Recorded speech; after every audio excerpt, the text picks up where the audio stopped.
again, and welcome to a very special episode of No Prize Podcast. I am your host, the Professor Bud Young, and with me, as always, from across the pond is Johnny, the Machine Hughes. How are you, Johnny?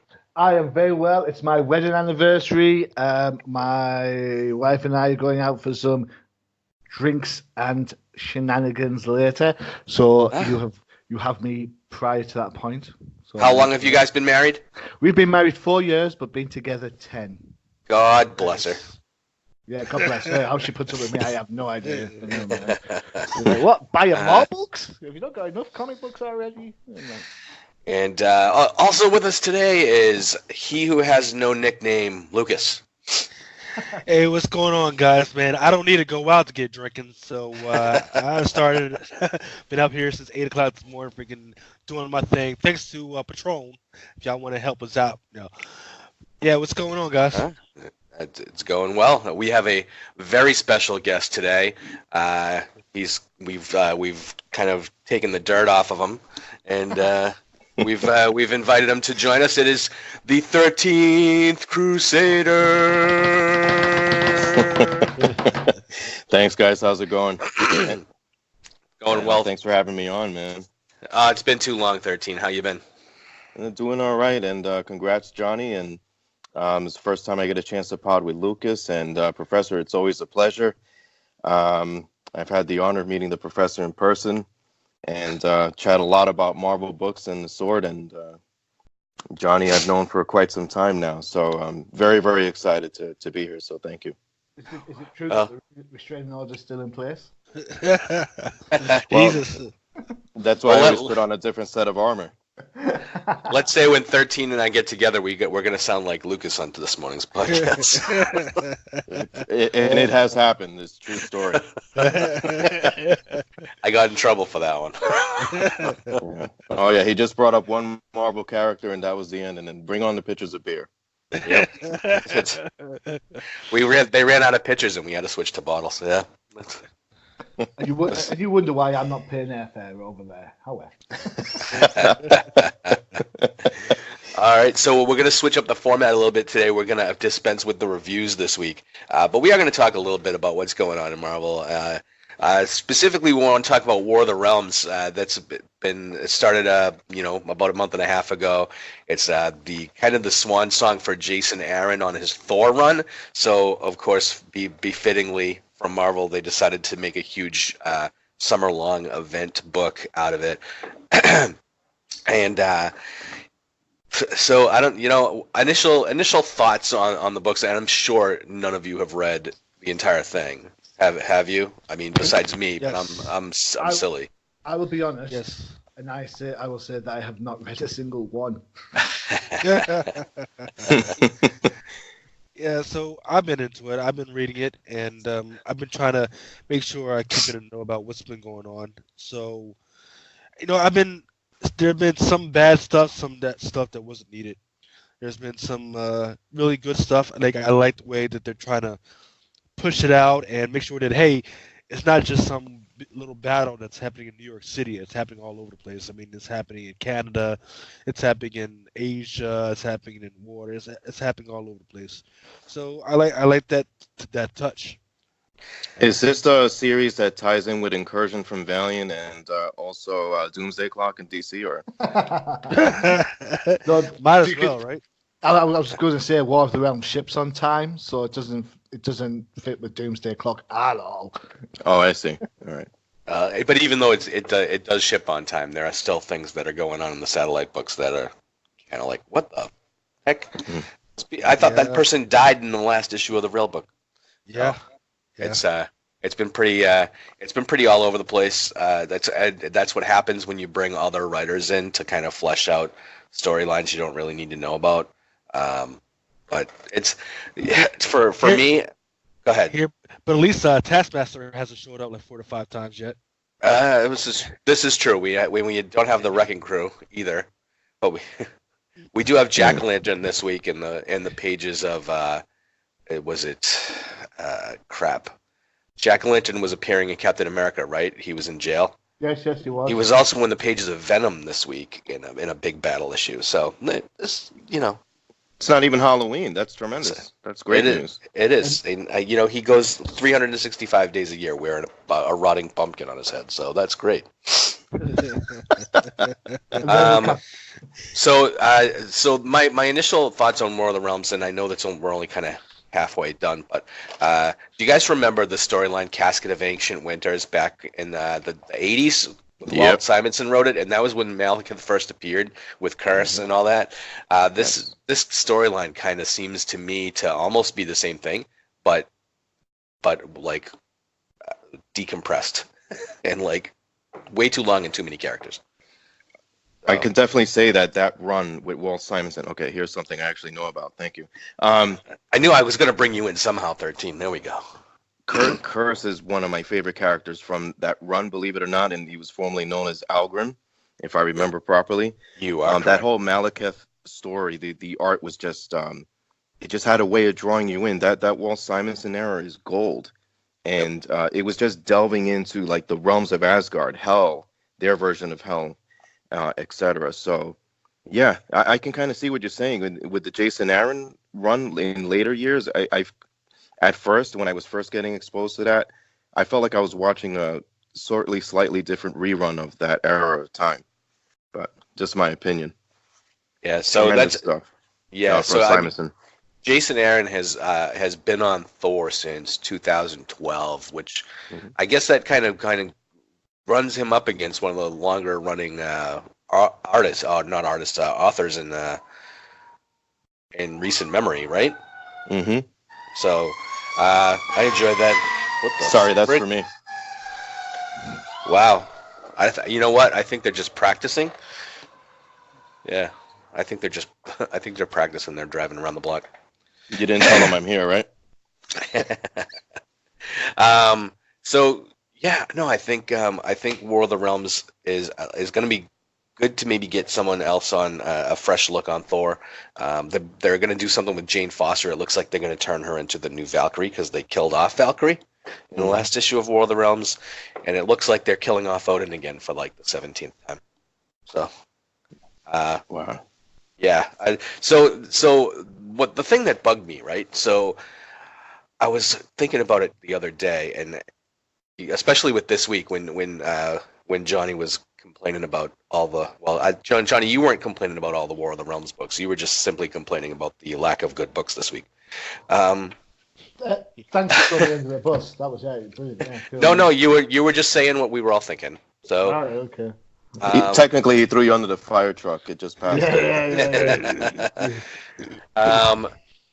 So I was looking at the release list for War of the Realms, and I was joking a minute ago, but I really think we got like 13 War of the Realms books this week. Whether or not it was like a loose tie-in or an actual satellite book. So I was looking at all the tie-ins, and so there's like 9 satellite books that are coming out like around the month, and they're all like 3-issue limited series and maybe 1-issue one-shots. There's a couple of them, but then all of the main line of books. I mean, other than the X-Men line and Spider-Man, but even not just Spider-Man, but Superior Spider-Man is tying in. You got like Venom, Squirrel Girl, Iron Man, Moon Girl, Fantastic Four, Avengers, Champions, Deadpool, Captain Marvel. I asked Guardians of the Galaxy, well, of course, but all of them. Wars. Star Wars is tying in to War of the Realms, and I was thinking about this, and sometimes I think about this during the event books, but like if someone wanted to collect every single book, and I know that there are people out there that do it, that want to have the completest run, and that all the variants and all the hot books, if there are any hot books in this whole entire release list. But I was like, how much is that going to run me if I wanted to go out and spend all this money getting all of the books, all the main book, all the tie-ins, and all the satellite books? How much is that going to run me? If only we knew somebody who was that tied into the speculative market who would be able to run those figures. If only we knew somebody who could help us with that question. So, of course. If somebody wasn't like freaking 3 drinks into his tequila. So, So I guess that's where you guys went with it. So here's the deal, right? I know I shit on Marvel a lot, right? But Yep. Marvel is between a rock and a hard place, right? They're in between the retailers who are complaining that hey, there's not enough reason for the customers to go into the store and freaking pick up a hard copy when they can just go on digital. And then they're in between the customers who are saying, hey, the books are too expensive. There's too many freaking books, and whatever books there are out there within 1 or 2 weeks, they're not worth any freaking thing. So what does Marvel do? They just put out every freaking possible freaking variant that is freaking possible to freaking hopefully appease both freaking ends of the spectrum, right? That freaking upsets me, Lucas. That is the freaking freak of the freak of the freak. No, he brings up a really good point, right? Because I do delve into some Marvel books, and that's a fear, right? Because it's not just the issue that's going to get released. It's also like, oh man, I missed the boat on it. You might even get a second and third printing of the same thing. So you could add that on to the variant covers and the whole roadmap you'd need to collect something like War of the Realms. Right, so I did the math, and I didn't do the math doing the second and third prints because fuck that. So let's preempt this by saying that Lucas was sober when he came up with these numbers. So this is not the alcohol talking. But preempt this by saying he was sober when he started, and this drove him. Yeah, exactly. Let's not lie to the people, right? Oh, okay. So this whole War of the Realms covers 79 titles. Wow. Jesus H. 79, Christ. 79. Wow. The biggest one that was most expensive was War of the Realms #1, which had a whopping 26 different covers. Oh my God. The most expensive that they were charging was a 1 to 500, which of course cost $500. Wow. So think about that. A cover that cost $500 right out the freaking gate if you wanted it, right? Was it printed with gold foil? It was not. It was not. And then I just checked online, and you could actually get a copy for $10. Which one should I get? So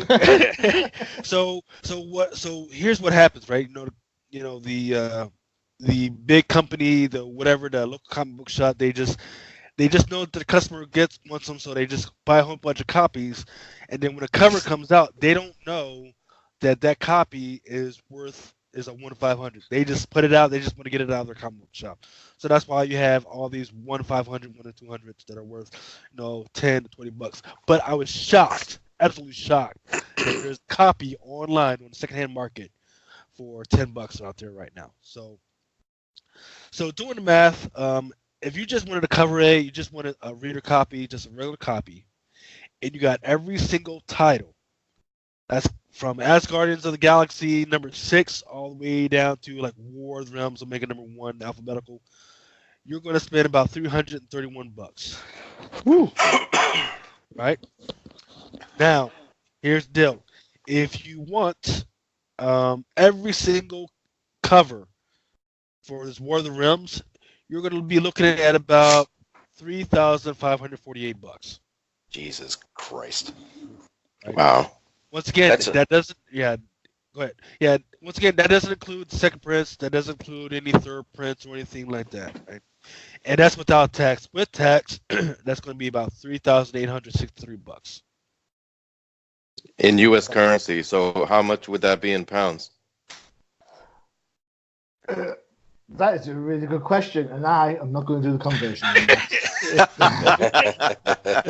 I am saving my drinking time till later. Here's another question. Next year, how much will all this be in the quarter bin? Every single one. Well, so except for 2 of them, right? The only ones that are worth your money right now is the New Agents of Atlas, right? That's New Agents of Atlas #1 and New Agents of Atlas 2. And that's because there are new characters in New Agents of Atlas #1. That includes the first appearance of the New Agents of Atlas. That's the group. Now there was an Ages of Atlas, which was that was led by like Jimmy Choo, Gorilla Man, Robot, and I forget the other characters. Or not Jimmy Choo, excuse me, Jimmy Woo. Jimmy Woo. Yeah, Jimmy Woo. Mhm. It's the first appearance of Luna Snow, first appearance of Crescent and Io, first appearance of Arrow, first appearance of Wave, a female Filipino superhero who is the last character that Stan Lee ever created. And then in New Ages of Atlas #2, that is the first appearance of the Swordmaster, right? Hmm. So, secondary market for New Ages of Atlas #1 right now, even though it's a 1 to 25, it's a 1 to 50, it is going for $120 right now, right?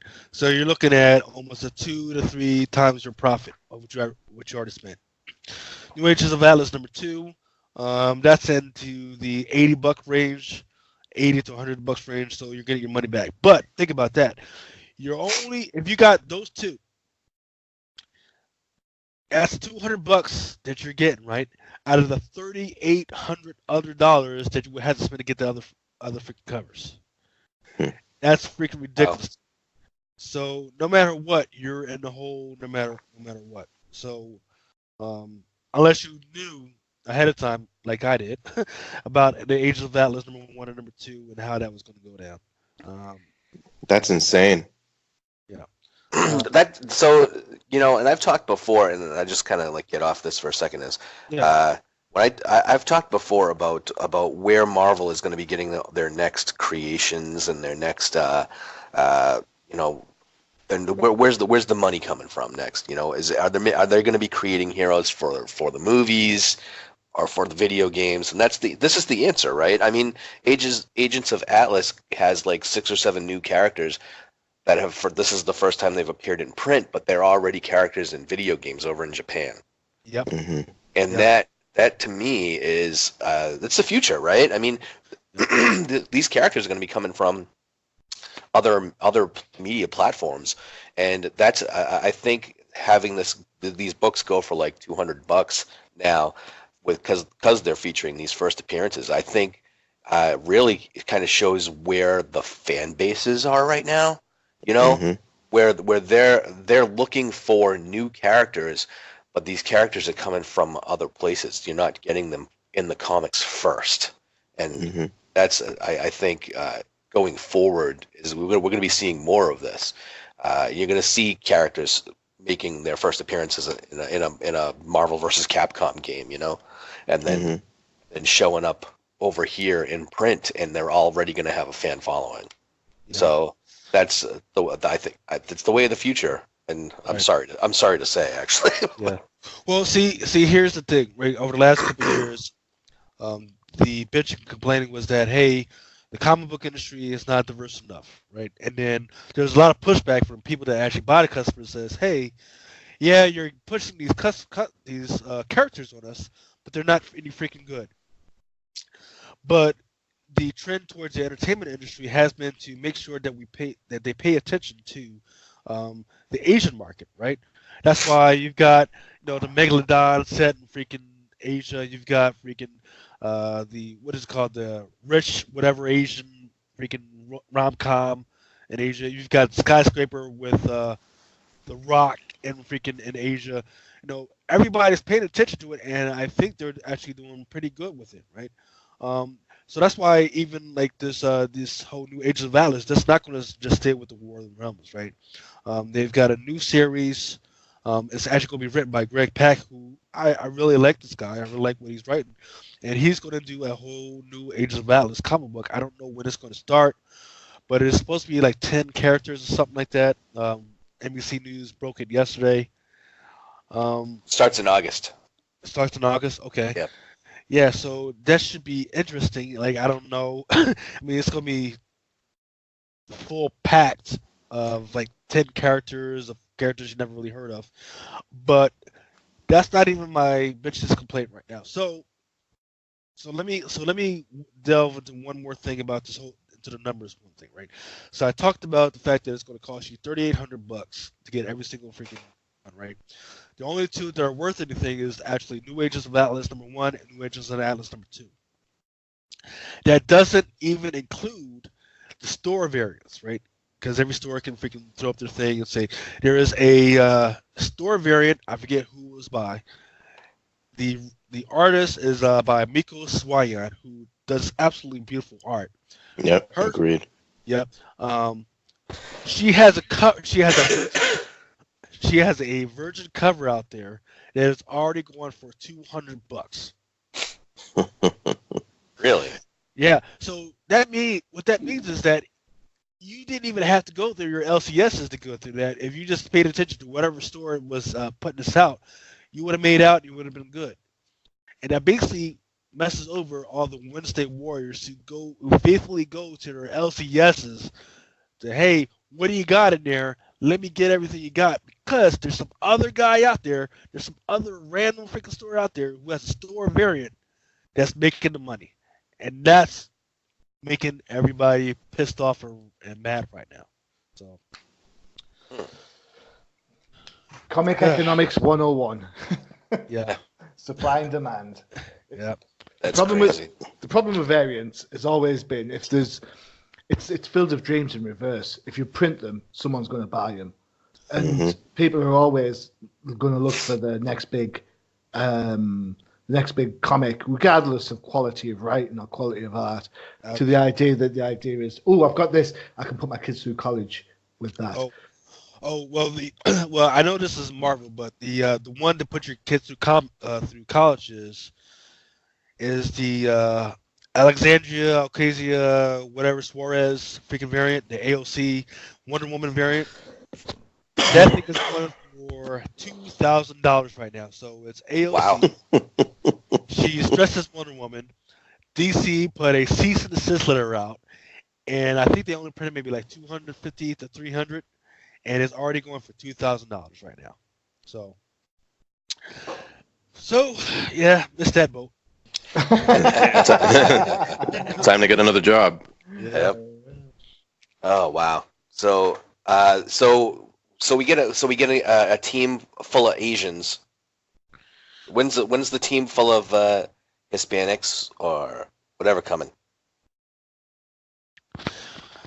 I don't know. That's a good question.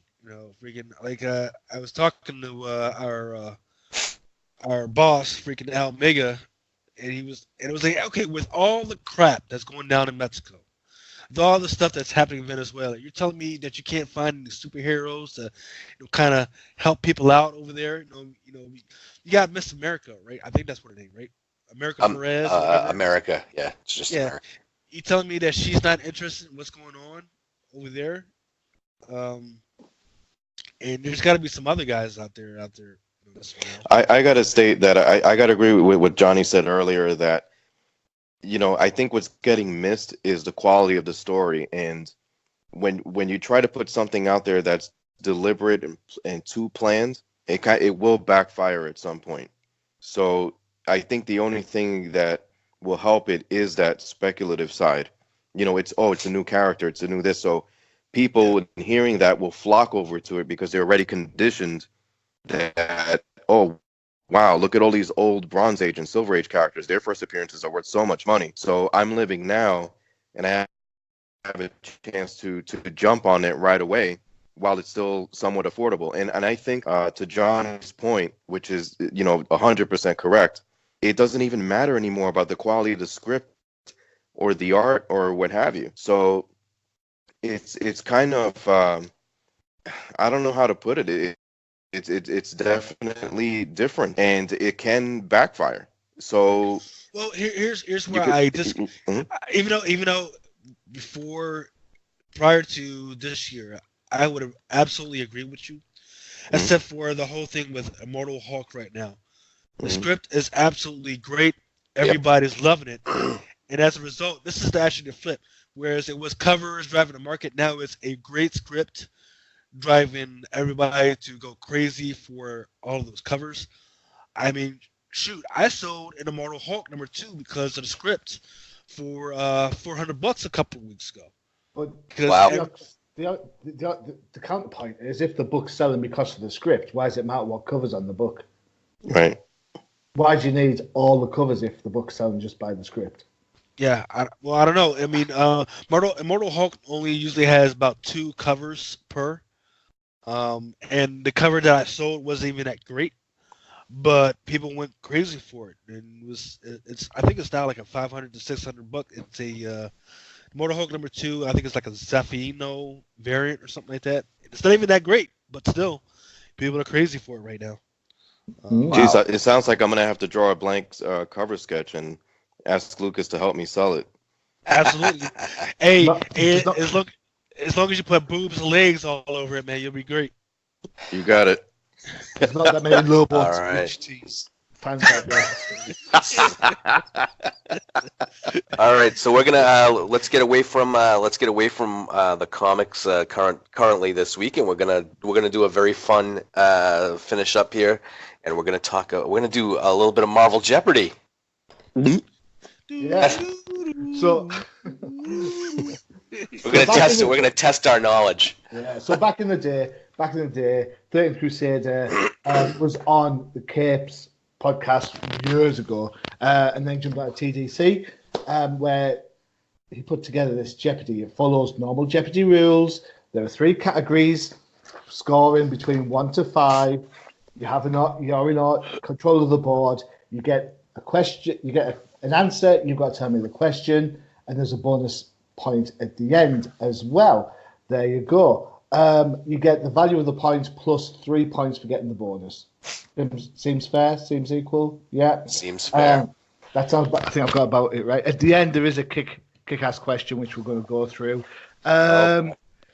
So order-wise, normally when we do these things, we go guest first. So I think normally, historically, we'll go guest first. So we'll go 13th first. Then we'll go Bud second, and then Lucas, you'll go third. And when you're in control of the board, you get to control your categories. Everybody clear on that so far? You sure this isn't revenge? It is revenge.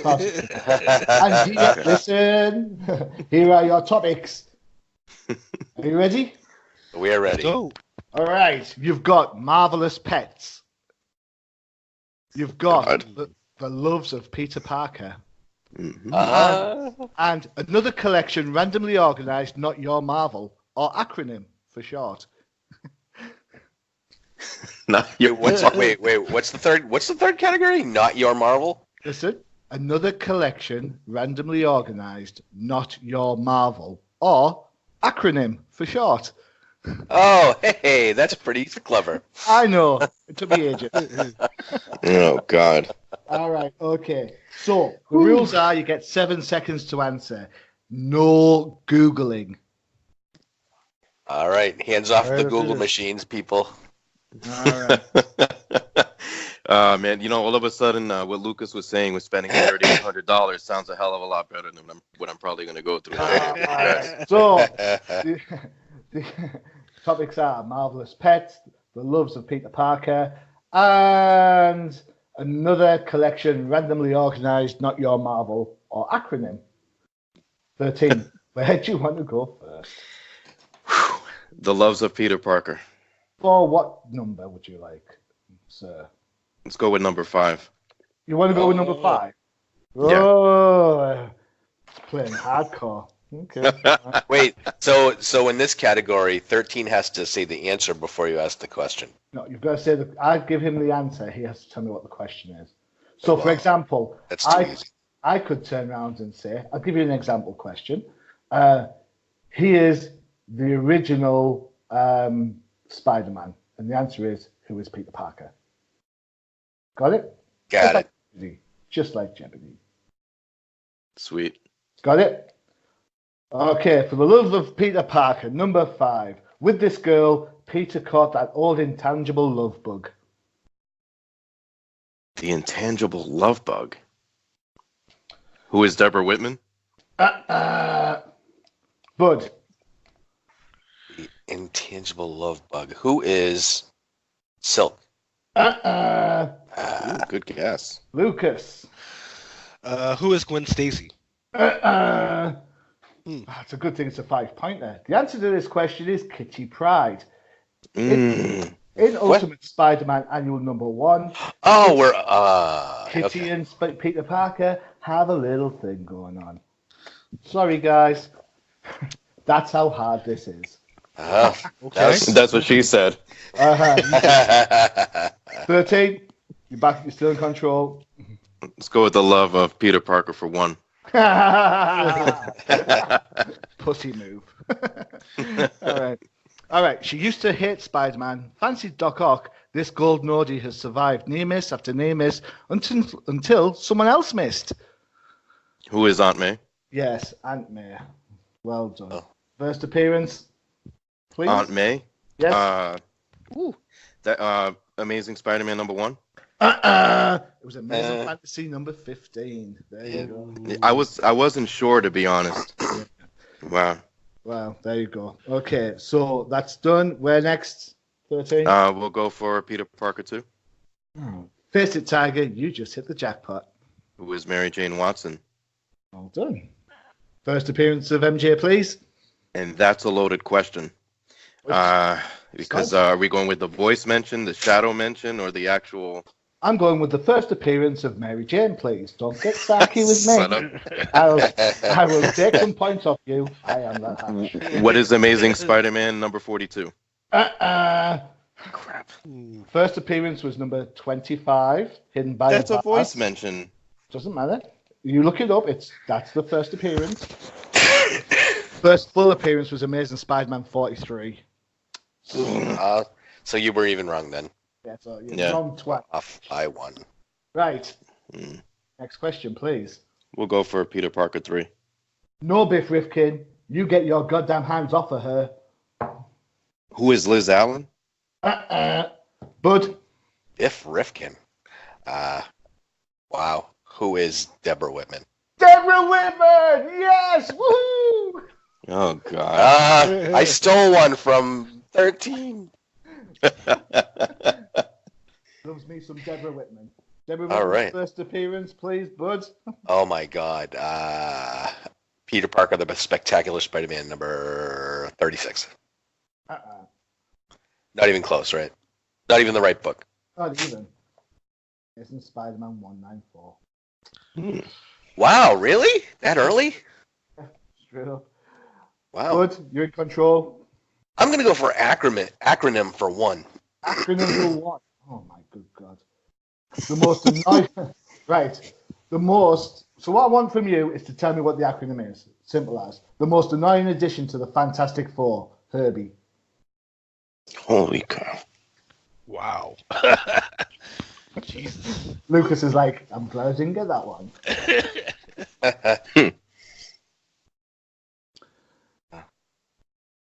So what? So that was the question? That's the answer. I want you to tell me. Oh my God! What Herbie stands for? Yes, please. Oh Jesus Christ! Oh wow! I don't know. Lucas, you're up. Oh, crap. See, the problem is I know what the first letter and I know what the last letter stand for. All right, give me that. Might give you half a so- point for that. So the first one is humanoid and the last one is electronics. Yes, good call. I'm guessing that R stands for like robot or something shit like yeah, that. that's cool. You're down to And that's all I got. I'm sorry, that's all I got. All right, I'm going to give you half a point for that. Well done. 13, can you fill it in? Pass. All right, so it was humanoid, experimental, robot, B-type, integrated electronics. Wow. First comic book appearance was Fantastic Four 209. Yeah. The only reason why I knew as much as I did is because he was actually in Moon Girl a little while ago. Oh, well done. Good call. But it's still your board. All right. So now I kind of know what to expect here. How about acronym for 2? Two. A floating head, a former employee of AIM, MODOK. So that would be mobile organism designed only for killing. Yes. Yes. Well done. Yeah, yeah. Well done. Good call. First appearance, All right. please. Jesus. Tales of Suspense number 72. Close. 93. Well done. Impressive. Good. We're going to go for acronym for 3. Really? Oh, man. Before there was Friday, no, not Thursday, there was Jarvis. Jarvis. Wait, the there's an electronic Jarvis. Ooh, yeah. Nope, I have no idea. Let's Lucas. give this to Lucas. Come on, Lucas, you've got this. 3 points if you get in. You'll be nearly tied. First place if you get this. Whew. Yeah. I'm fucked on this one. Shit. Yeah, not a clue. All right. 13. Who is Brainiac? I'm going to I have double no idea. points. No, we're because we're just talking about what the acronym for Friday Yeah, is, yeah. right? Yeah, I'm taking the point off 13th for continuing to say DC. There you go. Yellow I have card, no my friend. idea. Yellow card. Jarvis stands for just another rather intelligent system. As per Invincible Iron Man, Volume 2, Number 11. Oh, so you were looking for the acronym for Jarvis, Yeah. not Friday. Yeah, that's right. Ah, shoot. Okay. Sorry. He knew that one. My clues are cryptic. All right, Bud. Let's jump over to pets for 1. Pets for 1. Pets for 1. He gets about as inhumanely as possible. Who is Lockjaw? It is Lockjaw. Yes. Good call. Let's go with pets for 2. Whoa! Do you want your bonus? Oh yes, what's the bonus? First appearance of Lockjaw, please. Fantastic Four number 47. 45. Ooh, nice. Damn it! All right. You're up. Still up, Bud. Pets for 2. A brood eater who knows the love of a dragon. Oh, bless. Who is Lockheed? Lockheed. Yeah, cool. Lockheed's first appearance. Uncanny X-Men number 138. 66. 66. Damn it! I'm terrible at issue numbers. Okay. Next. Let's do pets for 3. Right, this is a quote. Blank, we're home. Blank, we're home. Yeah. So, yeah. It's a quotation.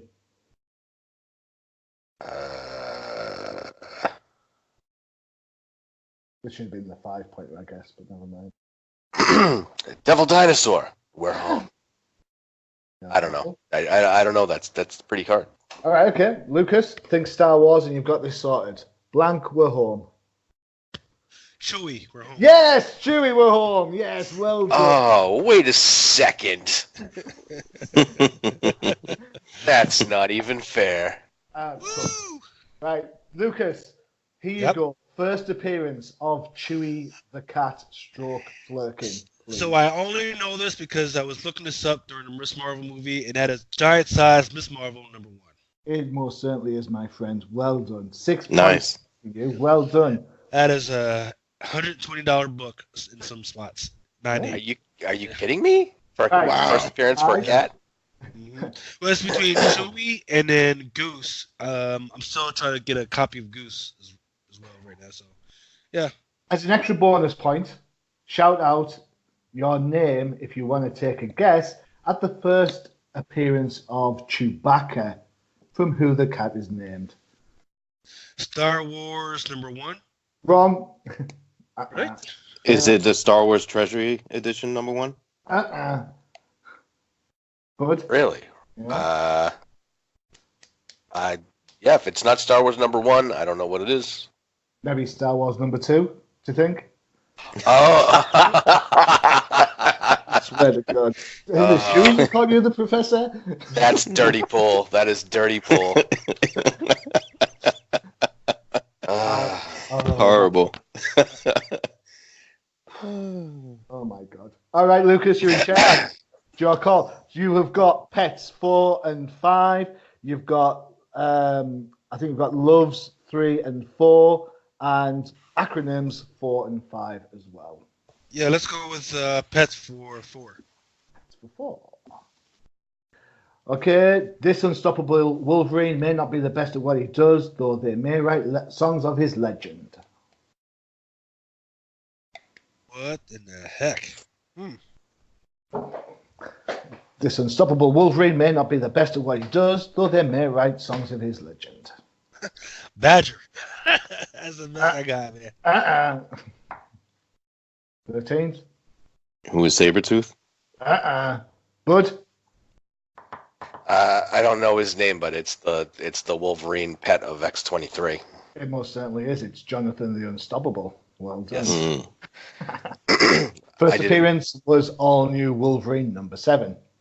There you go. That's that one done. Lucas, you're still in charge. You've got pets for 5, loves 3 and 4, and acronyms 4 and 5. Yep, let's go for number 5. Pets, yeah? Yep. Close it out. Kevin Plunder is the human who he raised. Kevin Plunder. I don't even know who the fuck that is, man. What? Wait. Are we talking about Kevin Plunder? One of the guys played Kazar.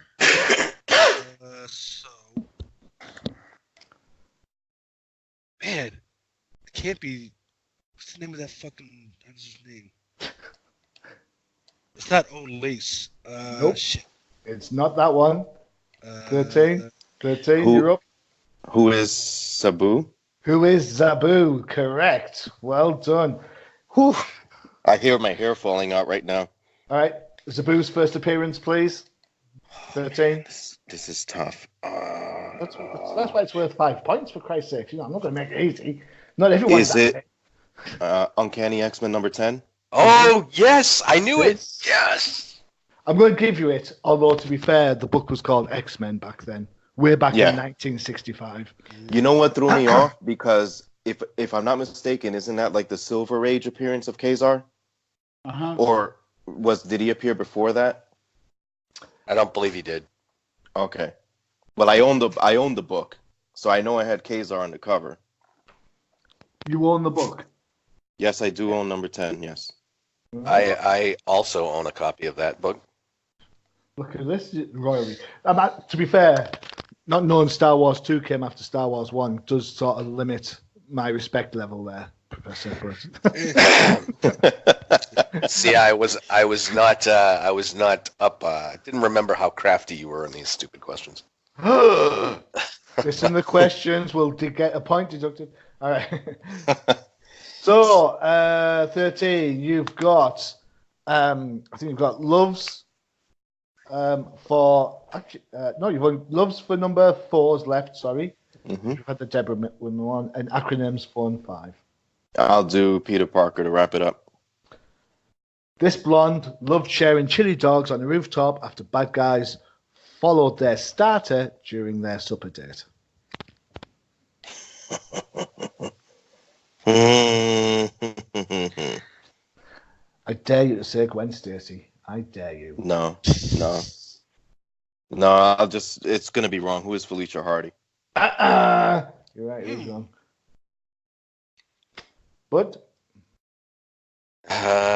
Wow, I'm out of girlfriends. That's what she said. Jesus. No, I don't know. Okay. Lucas? That's a tough one. Yeah, mine was Gwen Stacy, but so yeah, I'm all tapped out on that one. All right, so that was Carol Danvers in Miss Marvel number 47. First appearance of Carol Danvers was Marvel Superheroes number 13 in 1968. There you go. So, wait, Carol was involved with Peter Parker? Yes, she was. Yeah. They agreed to go on a date around issue 32, maybe 34, something like that. It took them 13 issues to get there. There you go. Cool. Okay. There you go. Interesting. She gets around, huh? Well, so does he. Okay, so Mm-hmm. all that's left now is another collection randomly organised, not your Marvel, for 4 or 5. Pick your poison. Let's just get 5 over with.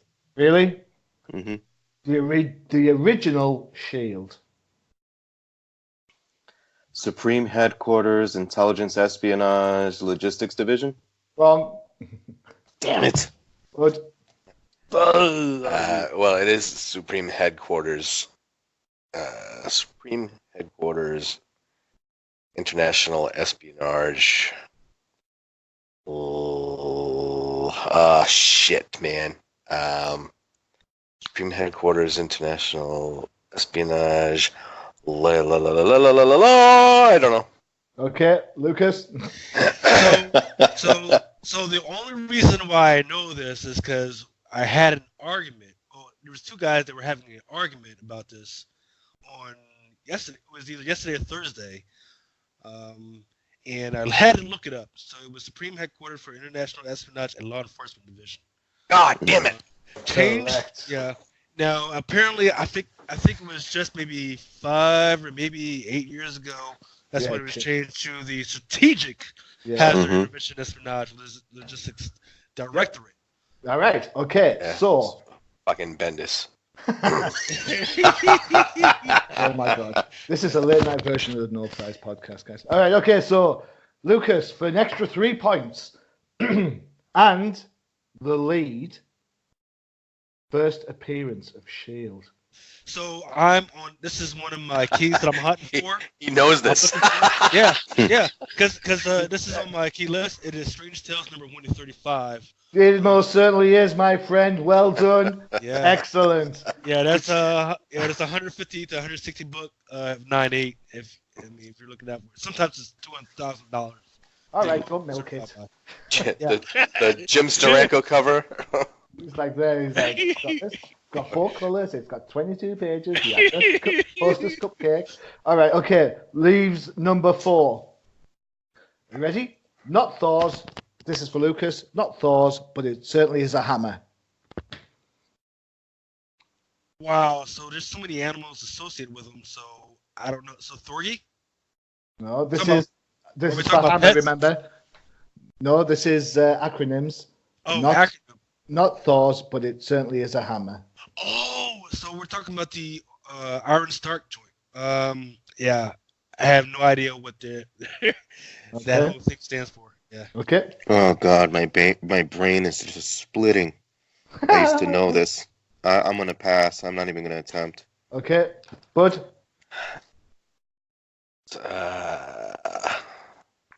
So it's the acronym for hammer. Yeah, I don't know. It is. That's a tough one. Yeah.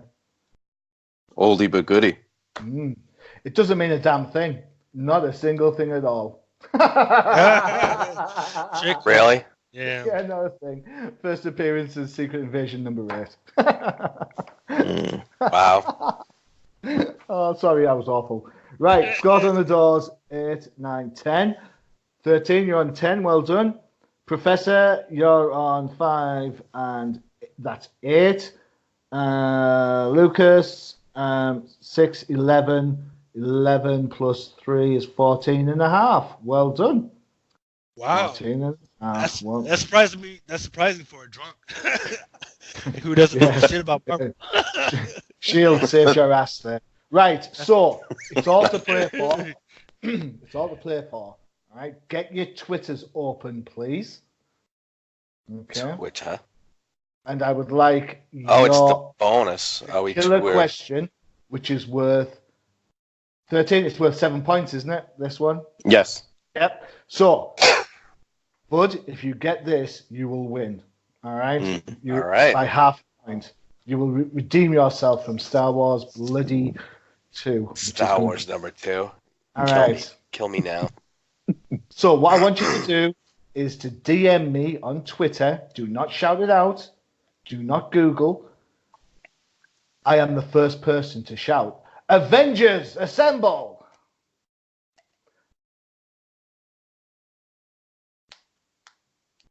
Really? Yes, please. I would like you to DM me. I have. Ooh. Lucas, I'm waiting for yours. I'm still trying to get my shit up. Just That's remember. what she said. I wasn't gonna say anything. Well, actually, I've got the other two. I've got the other twos in, Lucas. So if you want to just tell me your answer, that's fine. Yeah, I don't have a freaking clue, but that's fine. All right, take a guess. You should have it right now. Okay, let's have a look. Oh, I think I'm wrong. He sent it to me. He said All right. See? he said All right. Captain America. He said Captain America. All right, so we've got Captain America from Lucas. We've got Rick Jones from Bud, which is a good guess. We've got Hawkeye from 13. The original answer, or the correct answer, which happened in Avengers issue number 10, and then again in issue number 14, is in fact Thor. Mm. There you go. Really? Yeah, really. Captain America is the first person to say it on the cover, but it was after that issue. That's who I was thinking of at first. Yeah, there you go. So, Wow. the winner of the first Marvel Jeopardy, in fact, we'll go in reverse order. In third is the professor who's now just getting bumped down to like normal teacher salary. That's all right. I apologize to all my fans. At 8 points. Coming in second, even after a point deduction for bringing up DC, 13 with 10 points. That means the winner, the gentleman, the Tequila Marvel himself, Lucas, with 14.5 points. Well done, Lucas. Thank you. Wow, I good think- job, Lucas. Yeah, Excellent. I think the next time we do this, if we could do this on like YouTube and then have like an actual visual board, this would probably be awesome. Yeah, we could do that. All right, excellent. There you go, folks. That's your Jeopardy. Thanks very much. All right, and that's All right. gonna be No Prize Podcast for this week. Thank you to all the guests. Thank you to Mike and all that. 13. Thank you for having 13. me on, guys. It was definitely fun. You're always welcome anytime there's Jeopardy. Sweet. Any other time too. Thanks, guys. All right. So we will be back in 2 weeks post my son's graduation. So yay! Congratulations. Yeah. Didn't ever think I'd see the day.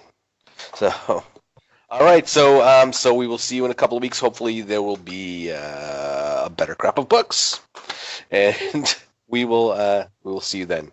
Bye. Bye. Hasta la vista.